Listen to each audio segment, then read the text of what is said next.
The evidence is overwhelming. The British state is spying on Muslims. Undercover police and security officers are infiltrating mosques, communities and homes, and are aggressively seeking to entrap. My sister was 5 years old when her father was snatched away from her. If it wasn't because of these two undercover cops, we wouldn't have to go through this torture. But how does this covert infiltration work?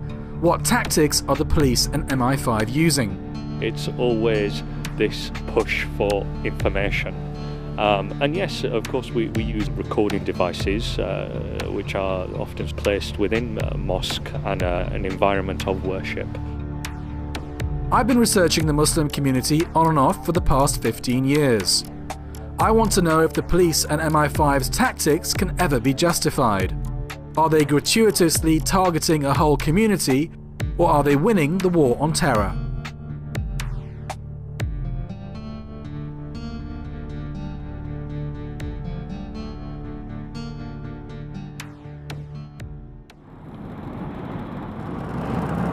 So we're on our way to Manchester from London to meet a Muslim family who were targeted by undercover police officers who pretended to be Muslims. At the end of around a year-long investigation, the head of the family, the father, was sent to jail for terrorism offences.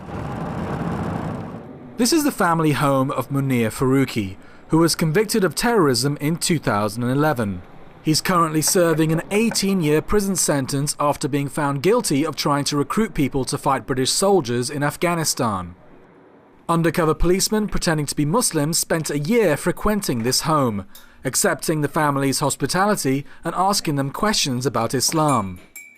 But all the time they were wearing secret recording devices and were filming what was being said. He loves to do dawah, to tell people about Islam and to speak to a lot of non-Muslims and reverts and help them in every way possible.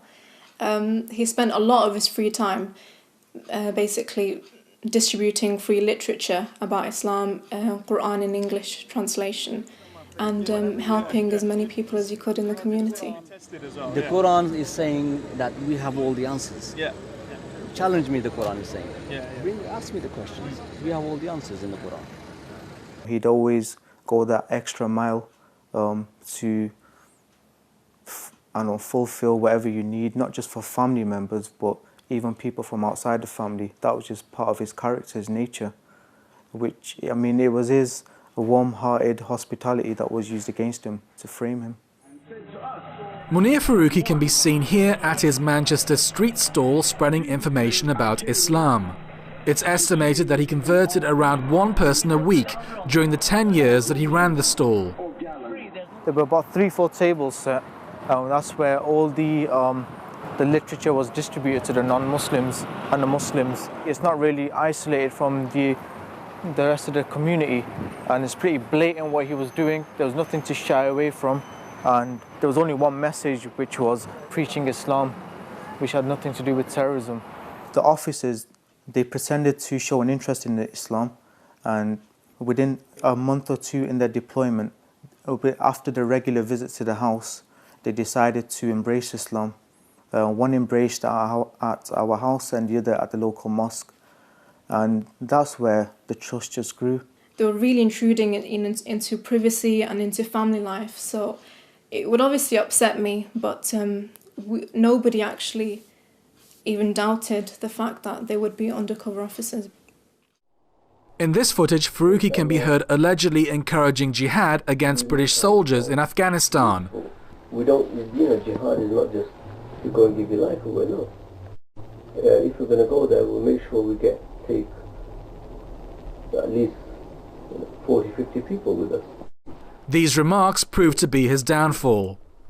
But his family feel that he's the innocent victim of entrapment and will be released on appeal. And the manner of his conviction still leaves a bitter taste in their mouths. My sister was 5 years old when her father was snatched away from her. She's lost her childhood because of these two men.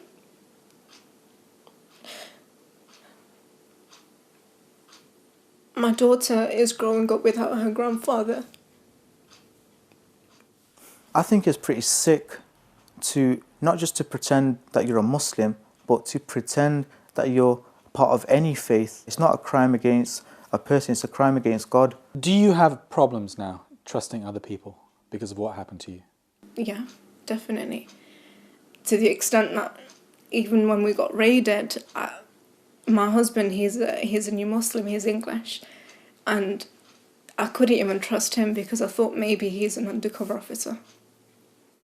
After a 4-month trial at Manchester Crown Court, Faruqi was convicted of preparing acts of terrorism, of soliciting to murder, and of disseminating terrorist publications. The judge called him a very dangerous man, an extremist, a fundamentalist with a determination to fight abroad. But Manchester police didn't stop there. They've now applied to seize the family home of Munir Faruqi because they say his offences were committed there. The family and human rights groups say this is collective punishment and criminalisation of innocent family members.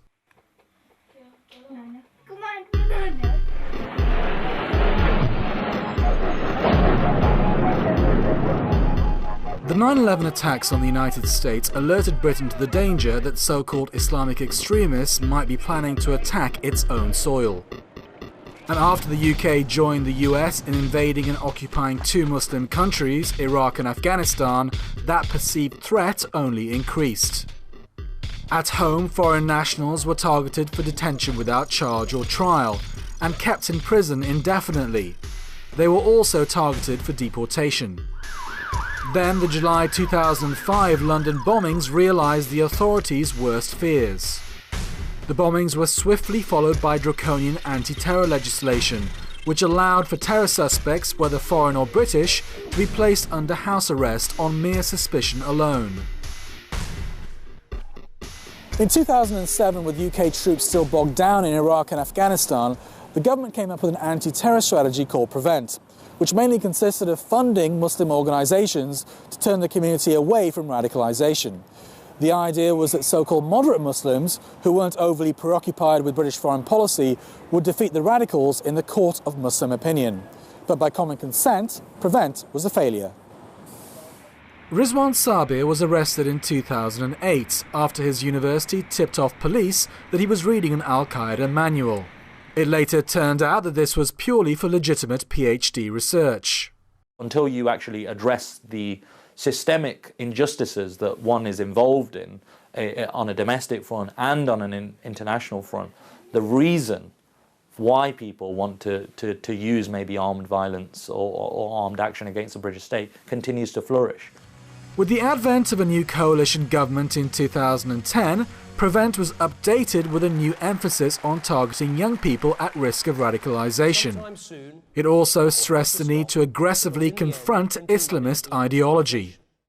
The government's PREVENT strategy is focused predominantly on countering ideas and ideology of what they consider to be the enemy, in this case Muslims who believe in a politicised form of Islam. What that essentially is it's a carte blanche approach for the state to go around intercepting or investigating or scrutinising anybody they so wish based on a series of indicators that the state has created.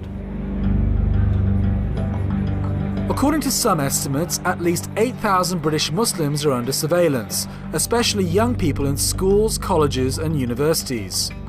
Internet activity especially is being closely monitored. Community leaders are also being targeted because of the belief that they can control their followers. And women too are the focus of attention because of their perceived influence in the home.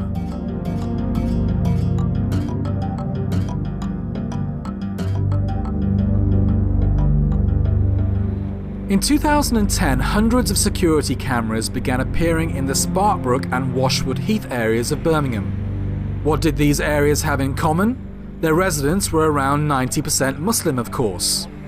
When the police were challenged over the cameras, they were very evasive and they pretended that it was a big scheme to combat traffic and antisocial behaviour. But then they were rumbled, and it emerged the money for the cameras had come from a counter-terrorism fund, and the intention was to target the Muslim community as a whole. And we discovered that the position of these cameras formed a ring around two Muslim communities, and it seemed to be not about community safety or untaxed vehicles or antisocial behaviour, which is what we were told when we asked. It very much looked like it was about spying on Muslims. Birmingham resident Steve Jolly ran a campaign to uncover the truth about the cameras in the face of police denials and stonewalling. But eventually his tenacity bore fruit. The police admitted they had misled, apologised and took down the cameras. It was a pretty amazing outcome, because a lot of people said you'll never achieve those objectives. You know, you can't take on the police and the government, particularly if it's national security. And so even my fellow campaigners were doubtful that we would win, but we did. You're not going to get the community to talk to you if you declare that everyone is a suspect. Are the police still spying on Birmingham Muslims now? I believe so. I just don't think they'll do it in the same way. They won't get caught out this time. The spy camera scandal has left a bit of taste in the mouths of Muslims in Birmingham. The cameras themselves may well have been taken away, but the suspicion still remains that the community is being spied upon, victimised and targeted. It's a bit of an intrusion on your privacy. You feared it. You know, you don't see special circumstances for other communities in regards to that. You know, you do feel a little bit branded, but you know, there's two ways to it, and as long as you're not doing anything, I don't feel you really have anything to worry about yourselves. We most definitely live in Big Brother state, but ultimately, as ordinary citizens, there's not a lot of power you have. You know, this kind of like camouflage of choice or power the individual has is all an illusion. But despite the controversy, Birmingham Central Mosque says that relations with the police are still good, and that the Muslim community is overwhelmingly peaceful and law-abiding. The mosque does not believe that Muslims are being targeted. They are targeting the extremist people in all communities, people who want to create problems. So if the police comes inside this mosque and places spies inside this mosque, places cameras inside these mosques, acts with deception and subterfuge, you have no problem with that? But acting with sort of deception and subterfuge, I would have a problem with that. Because I'm absolutely open. If the police wants to come and talk to us about anything, we are here. It's clear, though, that many Muslims in Birmingham, and especially the youth, believe the Birmingham mosque leaders are out of touch. It's left a stain and a pain in the community here. It's going to take many years for the community here, not just the Muslim community, but the entire community, to be able to bring that trust back into the policing. We were just in Birmingham Mosque now, and the Mosque Treasury spokesman said, so ultimately, if you've got nothing to hide, you've got nothing to worry about. I think that's a lame answer to give. If you want to fit 270, 80 cameras around Birmingham, and a lot of them hidden overt cameras, then they need to be in public and spread across the entire of Birmingham. Otherwise, we want them down.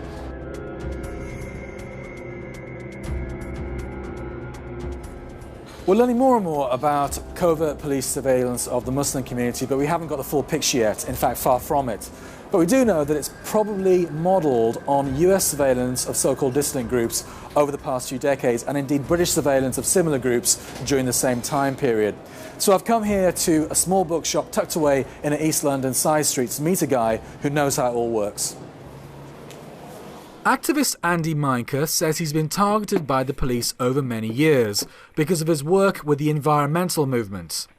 This includes being followed by police at demonstrations and harassment at his home and workplace. You'll get things like you're pulled over and searched, and someone will say to me,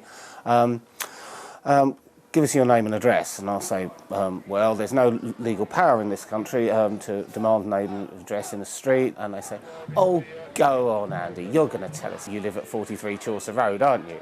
They know everything about hundreds of people. They have a database of literally about 15,000 protesters in the radical left. two people that I would have regarded as close friends later turned out to be police officers, Mark Kennedy and Jim Sutton. I would have completely trusted them. I told them lots of personal things about my life, and I think, frankly, knowing other of my friends who have actually had relationships with them, that I got off very lightly. Micah says that the police and MI5 are deliberately exaggerating the threat of terrorism because of huge government resources which are there to be won. The Muslim community is the obvious target. This shop is based in Whitechapel, which has a very high Muslim population, and we, just walking the streets, see every day the regular harassment of young Muslims, and that is having a devastating effect on those people's confidence in how society works. So the government and the state, big business, genuinely doesn't want those problems solved. They're quite happy with this kind of high tension situation because it's, at the end of the day, a money-making business. Many believe that British police tactics are based on the American COINTELPRO program, a series of covert FBI projects aimed at monitoring, infiltrating, discrediting and disrupting political organizations. The Communist Party of the United States is a fifth column if there ever was one. They are seeking to weaken America, just as they did in their era of obstruction when they were aligned with the Nazis. Their goal is the overthrow of our government. Allegedly, tactics included discrediting targets through psychological warfare, smearing individuals in the media, harassment, wrongful imprisonment, and illegal violence, including assassination. Targets included communists, the civil rights movement, and other so-called subversives, all in the name of protecting national security, preventing violence, and maintaining social and political order. After September the 11th, COINTELPRO tactics were transferred to the Muslim community. The New York Police Department's counter-terrorism efforts focused on spying on Muslim neighborhoods, infiltrating Muslim-owned businesses and cataloguing mosques. More than a dozen colleges in the Northeast were a focus of the program, which would monitor websites and Muslim student associations. Former Guantanamo Bay detainee Moazzam Beg believes those tactics have been transferred to the UK. These individuals, these agents provocateurs in particular, were coming into the community and talking about and asking young, impressionable individuals, perhaps things about, would you like to go to Afghanistan? What do you think we should do in Iraq? What do you think is the best way to respond to all of these things? Don't you think that Islam says we should fight jihad against the enemy, and so forth? And putting into the minds of these people, these individuals, ideas that they wouldn't have had they not come across these men, these provocateurs. In the United Kingdom and elsewhere, they have a plethora of anti-terrorism legislation. They already can hold people without charge or trial. They haven't done so for decades on end. They have laws the likes of which they've never had, even at the height of the IRA campaign, when they were bombing right across the United Kingdom. So the arguments that this is all in the interests of national security simply don't wash. Shahib Sher admits to being an MI5 spy between 2000 and 2003. A former youth worker, he says he was blackmailed and threatened into spying on Muslim leaders and youth in the northern English city of Bradford. This involved planting bugs in mosques, secretly recording conversations, and encouraging talk of jihad in an attempt to entrap. Occupying a position of responsibility within the community, there's an access to that community. It was impossible to say no to them. They blackmail, for financial reasons. They blackmail with threats of imprisonment, incarceration. They allude to your own personal health. Sher says he doesn't know what was done with the information he passed on, but that it was probably used to blackmail others. He says he deeply regrets this now. I do very much feel that I've betrayed my community, not least because this was the community that provided the home and the environment to support our family from when we first arrived in this country. Aside from combating terrorism, MI5's intention, according to some academics, is to divide the Muslim community against each other and prevent a united voice emerging. And disturbingly, Shahib Sher says MI5 spying isn't simply a one-way street. He believes that many Muslim leaders are in fact MI5 assets, who've sold the community out for financial and other reasons. If you are fighting on point of principle and reason, then I think it's very important to keep a clear boundary between who your partners are and who you partner with. Negotiation, discussion and communication is very important, especially between two warring sides or two sides that are at opposite ends of the spectrum. But kind of fighting one day and then becoming best friends the next day, it just shows a hypocrisy. Shahib Sher says he's sure that MI5 is still spying on Bradford's Muslims. In fact, he thinks the spying has increased over the last decade. He says his own contact with MI5 stopped abruptly in 2003, but resumed 7 years later when he was summoned to a police station under false pretenses. This time, however, the attention wasn't welcome. Deeply ashamed and guilt-ridden over his previous role, he's now made a complaint against MI5 for threats, blackmail and harassment. But he's not hopeful of a positive result, as he says the security services are nearly untouchable. Should we draw a red line as a community, no contact with the security services? Absolutely. We must be very firm with this, because what essentially we have here is an organisation that is unregulated, unscrutinised, with no oversight at present from a parliamentary committee. The best option, I feel, is to have some kind of a community consensus and a community avenue where the community leaders can address these things collectively in concert. But the community is very divided, isn't it? Yes. The MI5 building in London is only a short walk from Parliament, although few passers-by would have any clue about what exactly goes on behind these walls. We certainly attracted suspicion when we started filming outside. 2 policemen checked our identities before allowing us to continue. It would probably have been a lot worse if we'd entered the building itself. But just for the record, and even though they wouldn't say it to me, MI5 does deny harassing Muslims. On its website, it says it doesn't investigate any group or individual on the grounds of ethnicity or religious belief. And it says it only carries out investigations if there's a clear national security reason for doing so. MI5 then goes on to say that its main area of work is focused on countering the threat of extremist groups like Al-Qaeda, who commit terrorist attacks.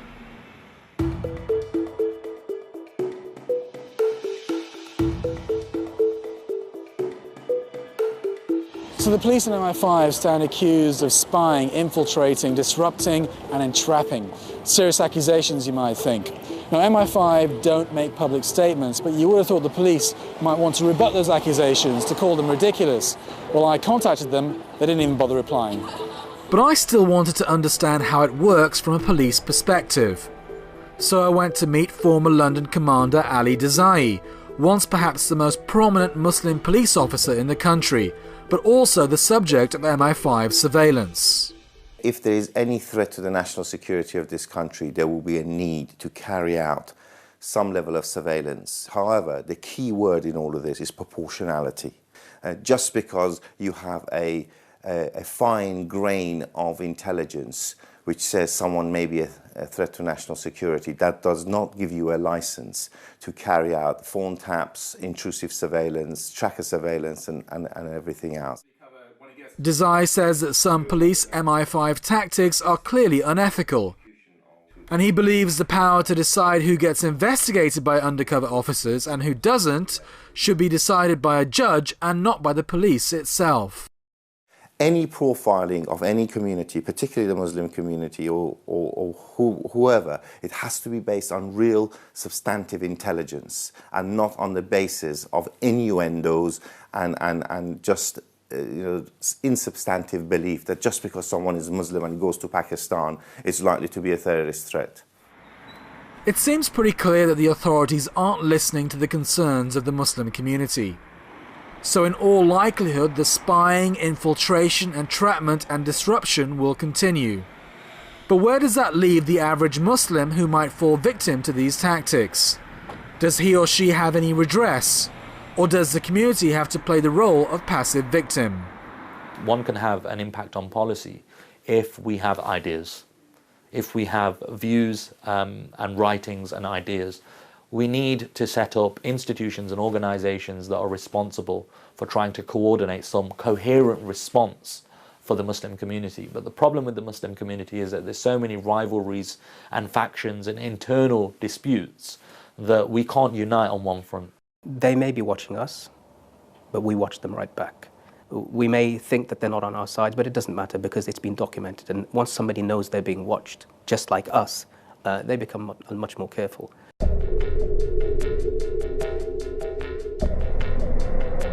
I've been looking at counter-terrorism policy since 9/11, so I did know the Muslim community were being monitored.